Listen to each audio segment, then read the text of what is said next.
கர்த்தருடைய பரிசுத்த நாமத்துக்கு ஸ்தோத்திரம்.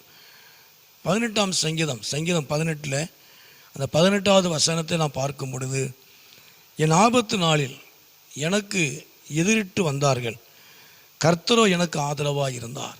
என் ஆபத்து நாளிலே எனக்கு எதிரிட்டு எனக்கு எதிராய் வந்தார்கள்.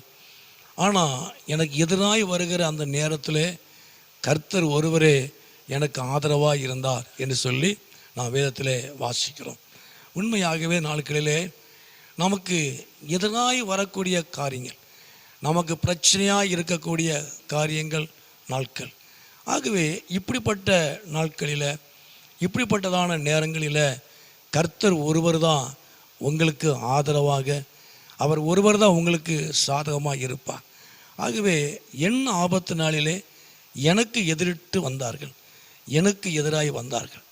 ஆகவே இந்த பூமியில், இந்த உலகத்தில் அநேக ஜனங்கள் உங்களுக்கு எதிராய் கடந்து வரலாம், எதிரான காரியத்தை செய்யலாம், எதிராக உங்களுக்கு விரோதமாக பேசலாம். ஆனால் எந்த மனுஷருடைய ஆதரவும் உங்களுக்கு இல்லாமல் இருக்கலாம். ஆனால் வேதம் சொல்லுகிறது, யார் எதிரிட்டு வந்தாலும், யார் உங்களுக்கு ஆதரவாக இருந்தாலும் இல்லாவிட்டாலும் கர்த்தரோ உங்களுக்கு ஆதரவாக இருப்பார். எனக்கு எதிரிட்டு வந்தார்கள், கர்த்தரோ எனக்கு ஆதரவாக இருந்தார் என்று சொல்லி வேதத்தில் வாசிக்கிறோம். இந்த நாட்களில் இந்த பூமியில் உங்களுக்கு எதிர்ப்பு இருக்கலாம், பிரச்சனை இருக்கலாம். ஆனால் உங்களுக்கு சாதகமான காரியம், உங்களுக்கு ஆதரவான காரியம் இல்லாமல் இருக்கும்.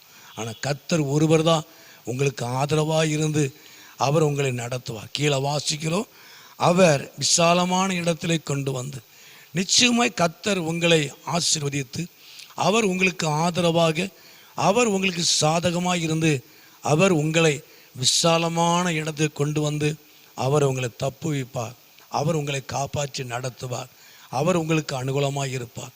நிச்சயமாக இந்த நாட்களில் இந்த பூமியில் உங்களுக்கு எதிராக வரலாம், எதிராக வரக்கூடிய நபர்கள் தான் அதிகமாக இருப்பாங்க. ஆனால் உங்களுக்கு யாரும் ஆதரவாக, உங்களுக்கு சாதகமாக உங்களுக்கு யாரும் இருக்க மாட்டாங்க. ஆனால் கர்த்தர் உங்களுக்கு சாதகமாக இருப்பார். கர்த்தர் உங்களுக்கு ஆதரவாக இருந்து உங்களை விசாலமான இடத்தை கொண்டு வந்து அவர் உங்களை பாதுகாத்து நடத்துவார். கர்த்தர் உங்களை ஆசீர்வதிப்பார். அவர் நாமத்தை உங்கள் வாழ்க்கையில் அவர் மகிமைப்படுத்துவார். ஜெபம் பண்ணுவோமா? எங்களை அதிகமாக நேசிக்கிற நல்ல பிதாவே, அருமையான ஆண்டவரே, இந்த நேரத்துக்காக ஸ்தோத்திரம். கர்த்தரோ எனக்கு ஆதரவாக இருந்தார் என்று சொல்லி நாங்கள் பார்க்கிறோம். ஆண்டவரே, எனக்கு எதிரிட்டு வந்தார்கள், எனக்கு எதிராய் வந்தார்கள், எனக்கு எதிராய் பேசினார்கள். ஆனாலும் நீர் ஒருவர் தான் அந்த பூமியில், இந்த உலகத்தில் நீர் ஆதரவாக இருந்தீர், சாதகமாக இருந்தீர். நம்ம நன்றியோடு நாங்கள் துதிக்கிறோம்.